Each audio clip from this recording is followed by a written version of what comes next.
ایک صحابی ہے، یا رسول اللہ تنگی ہے رزق کی، کوئی وظیفہ بتائیں۔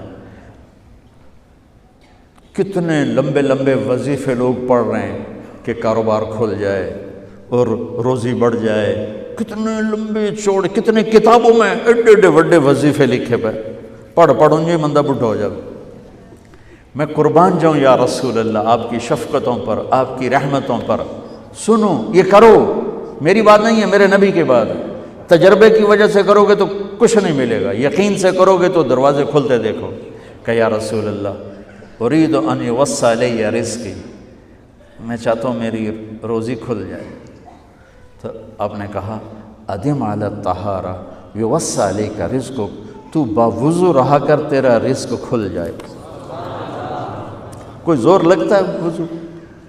تمہارے ہاں تو سردی ہوتی ہی کوئی نہیں کہ بھئی ٹھنڈا پانی ہے کیسے وضو، یہ تو ہمارے لیے مسئلہ ہے کہ بھئی ٹھنڈا پانی ہے کیسے وضو کرو۔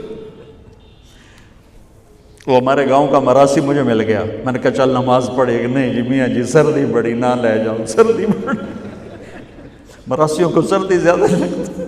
میں کہا نہیں آج تک نماز پڑھا کے چھڑنا ہے۔ میں اس کو لے کے جب وہ ٹوٹی پہ بیٹھا نا، جو ہی ہاتھ پہ پائیں، اوہ حالے ہو ٹھنڈا پانی، اوہ حالے ہو ٹھنڈا پانی۔ تمہارے لیے تو یہ مسئلہ بھی نہیں کہ ٹھنڈا پانی۔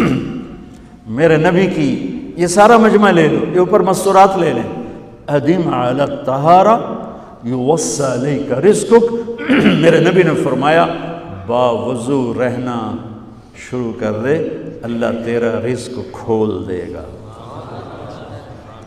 ابھی اللہ رسول کی آپس کی بات ہے تو میری بات ہوتی تو دیوار پہ مار دو، تجربہ کرو۔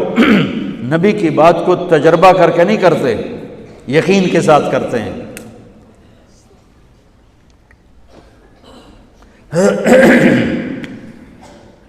ادم علی الطہارہ یوسع علیک رزقک، باوضو رہا کر۔ اچھا باوضو رہنے کے اور فائدے، اللہ پیار کرتا ہے، شیطان ڈرتا ہے، اور وضو ہوگا تو نماز آپ ہی پڑھی جائے گی، چلو یار وضو ہے 4 فرض ہی پڑھ لو۔